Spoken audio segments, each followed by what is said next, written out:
आज हम शुरू करेंगे चैप्टर 3 क्लास 10 दो चरों वाले रैखिक समीकरण युग्म। अब हमें पहले ये समझना है कि दो चरों वाले क्या चीज़ है, रैखिक क्या चीज़ है, समीकरण युग्म क्या है ये, इसको जरा हम समझते हैं। यदि किन्हीं दो चर, सपोज हमने यहाँ पर ले लिए एक चर x और दूसरा चर y, यदि किन्हीं दो चरों x तथा y का कोई समीकरण एक घाती हो, समीकरण में x और y की घात कितनी होनी चाहिए, एक, तो वह एक सीधी रेखा या ऋजु रेखा जिसे कहते हैं को निरूपित करेगा। कैसे बनाएगा? ग्राफ में अगर हम बनाएंगे किस में एक घाती कोई समीकरण है, उसको अगर फाइंड आउट करेंगे, हल निकालेंगे, तो वह हमेशा क्या निकलेगी, एक सीधी रेखा एक्स के रूप में बनाएंगे तो उसे करेगा। ऐसे समीकरण को दो चरों वाला रैखिक समीकरण कहते हैं। सपोज जैसे रैखिक समीकरण ax plus B Y plus C equal to 0, अथवा हम इसे क्या लिख सकते हैं, ax plus B Y yes ax plus B Y plus C equal to 0 या ax plus B Y equal to C के रूप में लिख होता है, जहां पर a कोई नंबर्स है, संख्या है, b भी संख्या और c भी कोई संख्या है, ठीक है। और लेकिन c 0 हो सकता है but a not equal to 0 and b not equal to 0, ठीक, समझ रहे हैं? यस। अब हमारा जो इस चैप्टर के अंदर का जो एक्सरसाइज है 3.3, उसमें पहला जो क्वेश्चन है, रैखिक समीकरण युग्म जोड़ा, एक समीकरण ये है और एक समीकरण ये है, रैखिक है क्योंकि x जो दो चर हैं x और y दोनों की घात क्या है, एक एक है, ठीक है। रैखिक को प्रतिस्थापन विधि से हल करना, ठीक है। इट मीन्स हमें x और y के मान निकालने हैं, लेकिन किस मेथड से, प्रतिस्थापन विधि से, इसको हम फाइंड आउट करते हैं। अब कैसे, पहला समीकरण, इसका हल हम ले लेते हैं, जरा देखिए, पहला है x plus y equal to 14, इसको लिख लेते हैं समीकरण नंबर 1, और दूसरा है x ऋण वाई इक्वल टू 4, समीकरण नंबर 2, ठीक। अब समय प्रतिस्थापन यानी एक की स्थापना दूसरे में, यानी इक्वेशन यानी समीकरण द्वितीय से, जरा ध्यान दीजिए, x minus y equal to 4 second में, तो x इक्वल टू हो गया 4 प्लस वाई, समीकरण नंबर 3। x का मान यहां पर से समीकरण निकल गया हमें 4, y यहां माइनस था, यहां जाके क्या हो गया, प्लस हो गया, तो x बराबर है। अब इसका मान, समीकरण, ध्यान इधर देखिए, समीकरण 3 का मान समीकरण 1 में रखने पर, समीकरण 1 क्या है हमारा, x धन y बराबर 14, ये समीकरण 1 है। अब इसमें x का मान प्रतिस्थापन, देखिए एक की स्थापना दूसरे में कर दे रहे हैं, यानी x का मान हम किस में रख दे रहे हैं, समीकरण नंबर 1 में। x बराबर, x की जगह लिखिए 4 plus y equal to 14, 4 plus 2y equal to 14, और 2y इक्वल टू 14 बाई, वो सॉरी 14, यहाँ 4 प्लस है, इधर जाके माइनस हो गया, 2y इक्वल टू हमें मिल गया 10, इसलिए y इक्वल टू हो गया 10 बाई 2 इक्वल टू 5, तो y बराबर हमें मिल गया 5। अब y की जो वैल्यू है, y का जो मान है, उसको समीकरण 1 में रखिए या 2 में, किसी में भी रख लीजिए, सपोज हम 2 में ले लेते हैं, ठीक। y का मान समीकरण 2 में रखने पर, 3 में भी रख सकते हैं, 2 में भी रख सकते हैं, 1 में भी, 2 में रखते हैं, रख दिया हमने सपोज, तो 2 है x माइनस वाई बराबर 4, x माइनस 5 बराबर 4, x बराबर 4 धन 5, 5 इधर ऋण है, इधर जाके धन, x बराबर 9। हमें वो पॉइंट मिल गए हैं, वो चर मिल चुके हैं जहां इसमें x बराबर आ गया 9 और y बराबर हमें मिल गया 5। ठीक, यही हमें निकालना था, हल करना था इस प्रश्नावली में। अब ये सही है नहीं है, इसको हम कैसे पता करते हैं कि x बराबर 9 y बराबर 5 सही है नहीं है? इसको किसी भी समीकरण में रखिए। सपोज मैं द्वितीय में दूसरे समीकरण में रखता हूं, x की जगह 9 ऋण 5 बराबर 4, सही है। अब यहाँ पर देखिए, फिर हम यहाँ पर देखिए 9 धन 4 5 बराबर 14, सही आया। तीसरे में भी देखिए x बराबर 9, 9 बराबर 4 धन y बराबर 5, 4 धन 5 यानी 9 बराबर 9। ठीक, इसका अर्थ यह है कि रैखिक समीकरण युग्म को प्रतिस्थापन का अर्थ यहाँ पर यह है किसी एक समीकरण को उसके चर की वैल्यू, एक कोई भी दो चर हैं x और y, उसमें एक का मान पहले हम निकाल लेते हैं, उसका मान फिर हम उससे ऊपर की कोई भी, ऊपर वाले का मान से निकालें, नीचे वाले के मान से, किसी में भी रख सकते हैं और स्टेप बाय स्टेप आप इसे बना सकते हैं और ऐसे इसका हल निकाला जा सकता है। यस, अब हम इससे आगे, हमने पहला पढ़ा प्रतिस्थापन विधि से रैखिक समीकरण युग्म का हल। ठीक, अब हम सेकेंड इसको पढ़ रहे हैं रैखिक समीकरण युग्म को विलोपन विधि से, विलोपन विधि से यानी किसी एक चर का विलोप हो जाना। ठीक है ना, समझ रहे हैं? तो इसको हम कैसे बनाएंगे, ये कैसे हल करते हैं, इसको मैं बताता हूं।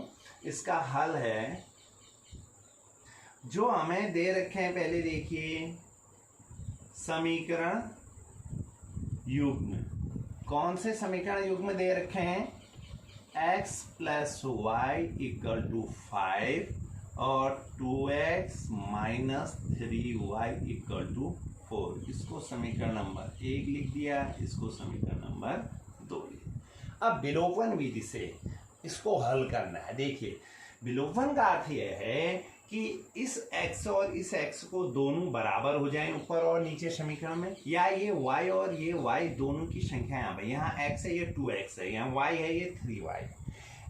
इन दो समीकरणों को इस तरीके से हल करना है कि एक समीकरण में से दूसरे समीकरण को अगर हम घटाते हैं तो कोई एक चर विलोप हो जाना चाहिए, गायब हो जाना चाहिए, कट जाना चाहिए, जीरो आ जाना चाहिए। ठीक, तो जो दूसरा बचेगा तब वैल्यू निकलेगी, इसको कहेंगे हम विलोपन। जबकि इससे पहले हमने जो पढ़ा था प्रतिस्थापन विधि, उसमें किसी एक का मान निकालकर उसे दूसरे के उसमें रखना था, थोड़ा सा अंतर है। अब यहाँ पर देखिए, वो ये बताइए कि कौन सा समीकरण को किस संख्या से गुणा करें कि ऊपर और नीचे का जो संख्या है बराबर हो जाए, वह पद बराबर हो जाए। ठीक है, ये x है, नीचे 2x है, तो अगर मैं समीकरण एक को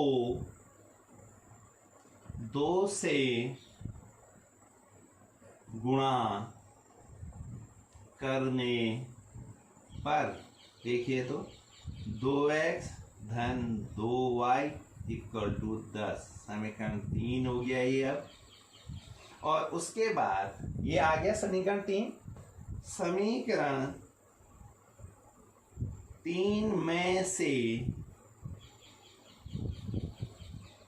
समीकरण 2 को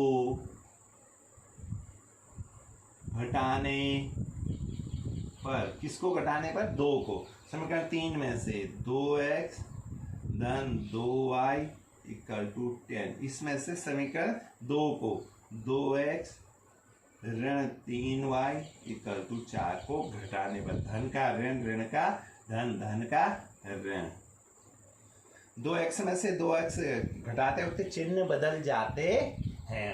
ठीक है, धन था तो ऋण हो गया, ऋण था तो धन, धन है तो ऋण, 2x में से 2x रह गया। अब देखिए 2y धन 3y 5y बराबर, इधर ध्यान दीजिए, ये है हमारा 10, 10 में से 4 गया, 10 में 4 गया 6, तो y बराबर हमें मिल गया यहाँ पर 6/5।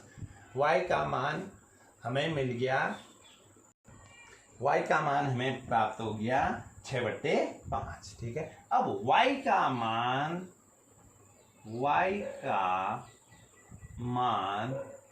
किसी भी समीकरण में लिख लीजिए, पहले में ही रख लेते हैं। समीकरण 1 में रखने पर समीकरण 1 क्या है? x plus y equal to 5। तो x प्लस 6/5 बराबर 5। x बराबर, ये धन है उधर ले जाइए, 5 ऋण 6/5।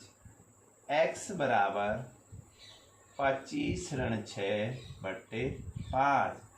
x बराबर 19/5।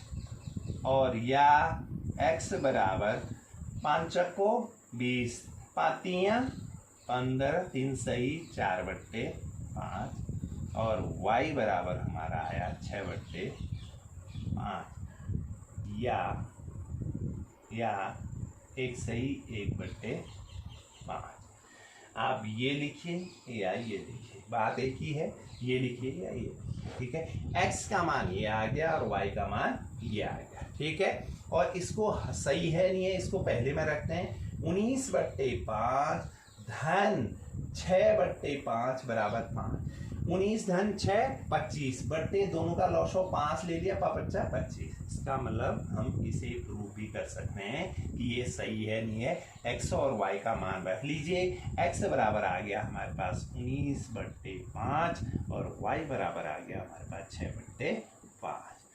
ठीक, ऐसे ही इसी समीकरण को जैसे विलोपन, यानी एक को हमने गायब किया, विलोप किया, ऐसे ही इसी को, यही क्वेश्चन को, यही समीकरण युग्म को, इस जोड़े को हम किस विधि से भी बना सकते हैं? प्रतिस्थापन विधि से भी बना सकते हैं। x बराबर क्या हो जाएगा?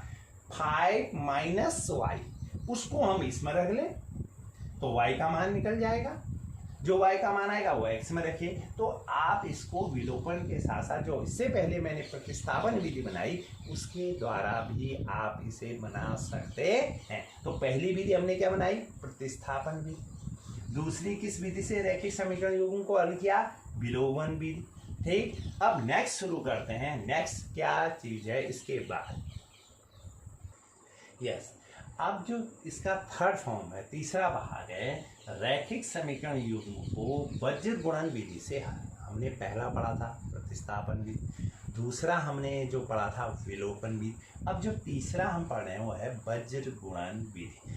आंसर तीनों के सेम आएंगे अगर हम तीनों विधियां हैं किसको हल करने का? रैखिक समीकरण युग्म माने जोड़े को। ये एक समीकरण है, इनको हल करके इनके चरों का मान अगर हमें निकालना है, प्राप्त करना है, तो तीन विधियां हैं। तो तीसरी विधि है वज्र गुणन विधि। इसे मैं अब क्लियर करता हूं, इसे बताता हूं कि कैसे इसका हल है। इस समीकरण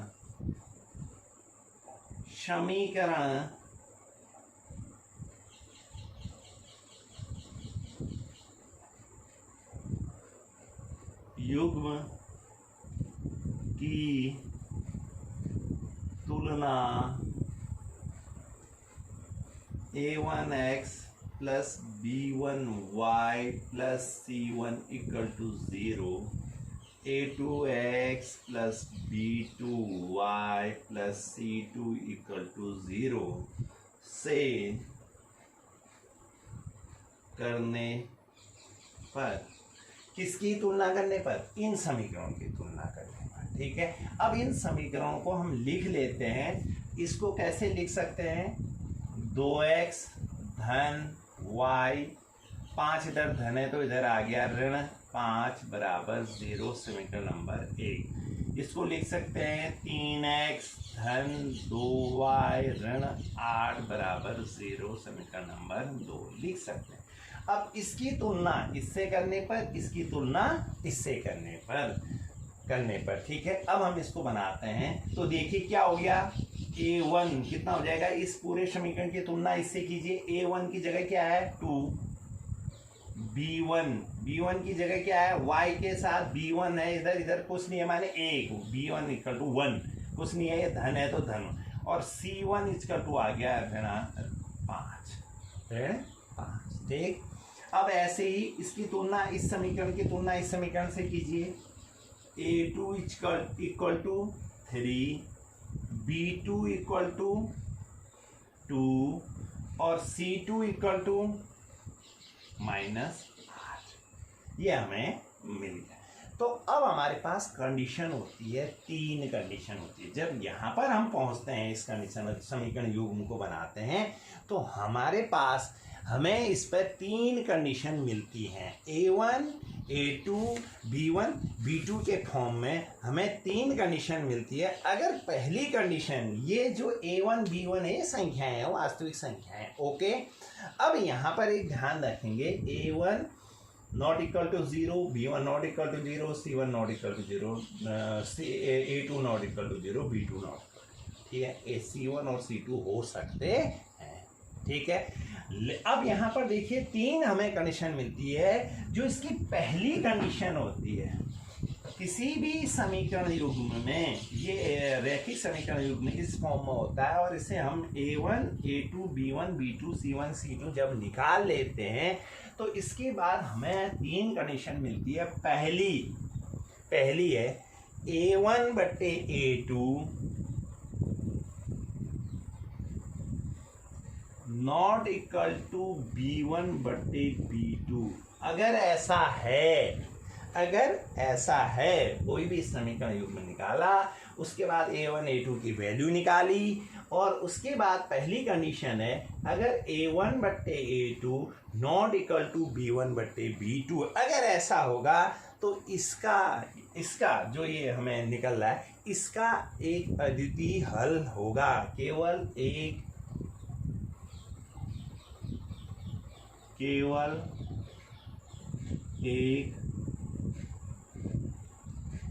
अद्वितीय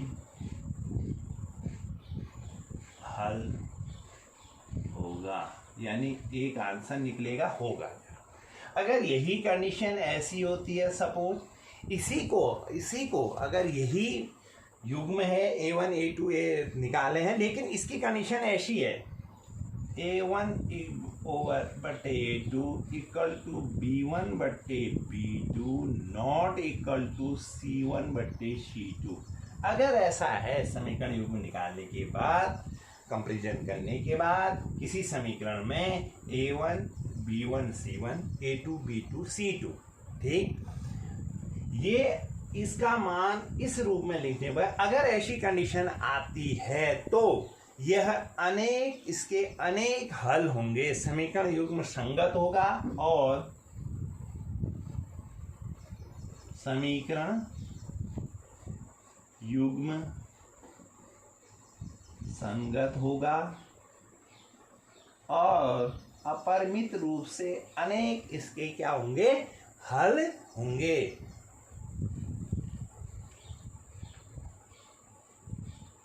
अपरिमित रूप से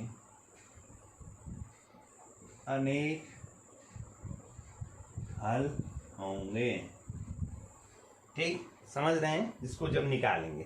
और तीसरी जो इसकी कंडीशन एक और होती है इसके साथ, जब जो है नहीं सॉरी, ये जो सेकेंड वाला है, ये तीनों जब इक्वल होते हैं, sorry, yes this one, sorry, a1 over a2, a1 बट्टे a2 बराबर b1 बट्टे b2 बराबर c1 बट्टे c2। अगर ऐसा होता है तो इसके अनेक हल होंगे। जब इसको निकालेंगे अभी बजमूलन विधि से, तो इसके हल क्या निकलेंगे, अनेकों निकलेंगे। अगर ऐसा होने पर, ठीक है, एक ही नहीं होगा बल्कि अनेकों आंसर निकलेंगे। किसके, x और y के। ऐसा होने पर केवल एक हल होगा, ओनली वन आंसर निकलेगा x और y का। ठीक है, सेम से मतलब नहीं है, ओनली वन जो भी आएगी संख्या। और अगर तीसरी कंडीशन ये है, अब a1 बट्टे a2 इक्वल टू B1 बट्टे B2 not equal to C1 बट्टे C2। अगर ये कंडीशन है, तीसरी कंडीशन है ये, अगर ऐसी कंडीशन है तो इसका कोई हल नहीं होगा। याद रखना है यह समीकरण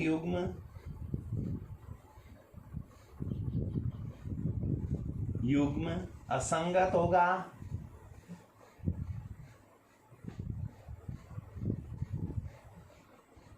और इसका कोई हल नहीं होगा।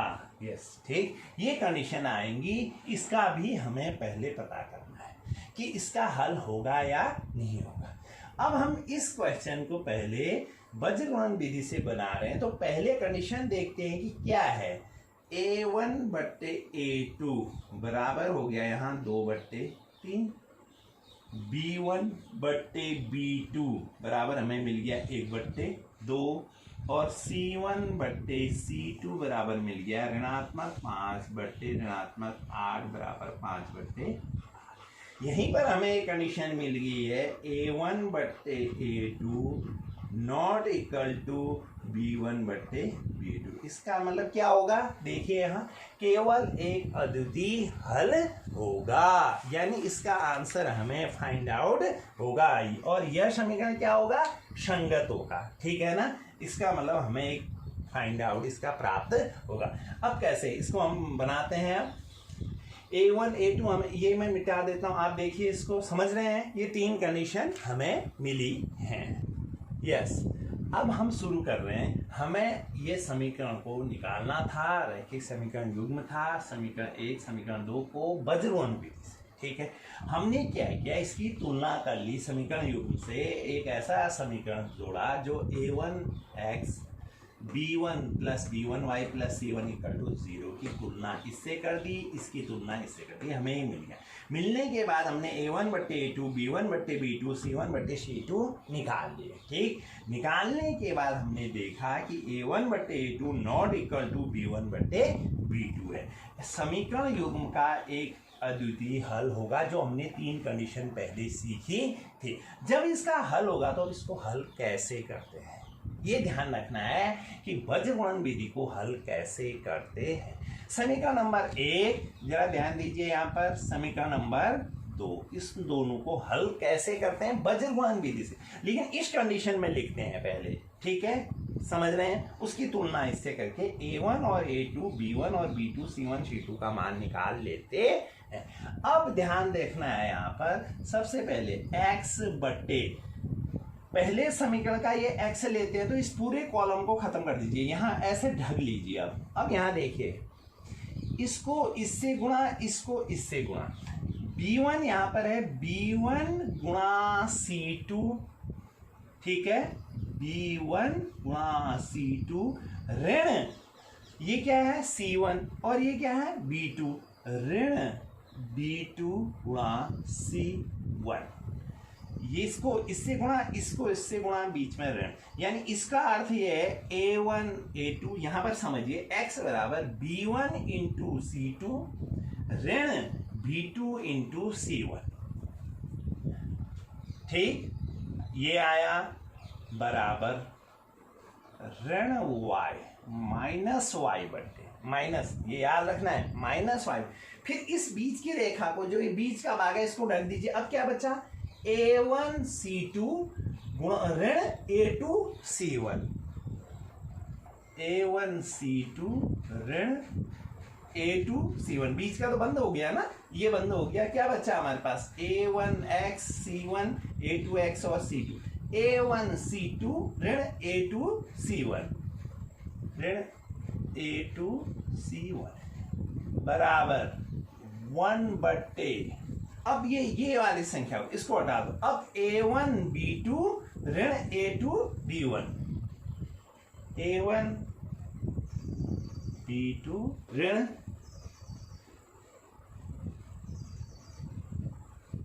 A2 B1। हाँ कहीं पर देखना कि आपके इसमें ये ऋण की जगह धन भी होगा, तो धन y बराबर, लेकिन यहाँ पर क्या होगा, ये उल्टा होगा, A2C1 ऋण A1C2 होगा। अगर यहाँ पर पहले हमने माइनस कर दिया तो हमें इजी रहता है, वही फॉर्म चलता है जो पहले मैं x लिया तो इससे इसको गुणा किया ऋण हो गया, y लिया तो इसको इससे गुणा किया इसको उसके, नहीं तो इसके लिए चेंज करना पड़ता है फिर। ठीक है, ये अगर धन हो जाएगा तो ये क्या हो जाएगा, ऋण A2C1 क्या हो जाएगा धन, और ऋण A1C2 क्या हो जाएगा ऋण, उल्टा हो जाएगा। बस पुट द वैल्यू, मान रखिए A1 A2 B1 B2 C1 C2 का मान रखने पर रख दीजिए, x बट्टे B1C2, देखिए B1C2 ऋण 8 गुणा 1 ऋण 8 ऋण B2C1 ऋण ऋण धन 5 दूना 10 धन 10 बराबर ऋण y बट्टे A2 क्या है 3, C1 क्या है ऋण 5 15 बट क्या है ऋण 15, फिर क्या है A1C2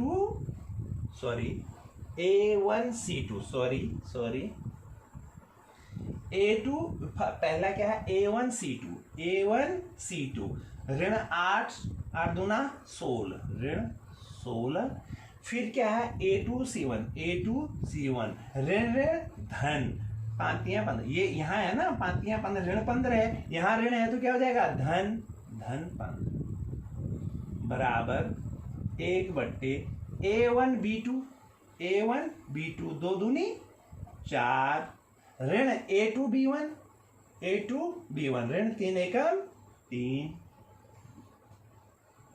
x बट्टे 2 बराबर ऋण y बट्टे ऋण 1 बराबर 1 बट्टे 1। अब देखिए x बट्टे 2 बराबर ऋण ऋण क्या हो गया, ऊपर नीचे ऋण होने पर हम इसे धन लिख सकते हैं, दोनों बराबर 1। अब यहां पर कंडीशन आती है इफ x बट्टे 2 बराबर 1 तो x बराबर हो गया 2, y बट्टे 1 बराबर 1 तो y बराबर हो गया 1, तो हमें निकल गया x बराबर 2 और y बराबर 1, ये हमें प्राप्त हो गया। अब यहां पर देखिए सही है नहीं है, इसको हम x बराबर 2 रखिए, 2 दूनी 4 धन 1 5 निकल गया 5। ठीक, अब यहां पर रखिए 3 दूनी 6 2 एकम 2 6 धन 2 8, इसका मतलब x बराबर 2 और y बराबर 1 सही है। अब ये जो मान है ये हम प्रतिस्थापन विधि से भी निकाल सकते हैं और वज्रगुणन विधि से भी निकाल सकते हैं और विलोपन विधि से भी निकाल सकते हैं। तीनों मेथड से रैखिक समीकरण युग्म के हम चर की वैल्यू प्राप्त कर सकते हैं। ठीक, थैंक यू।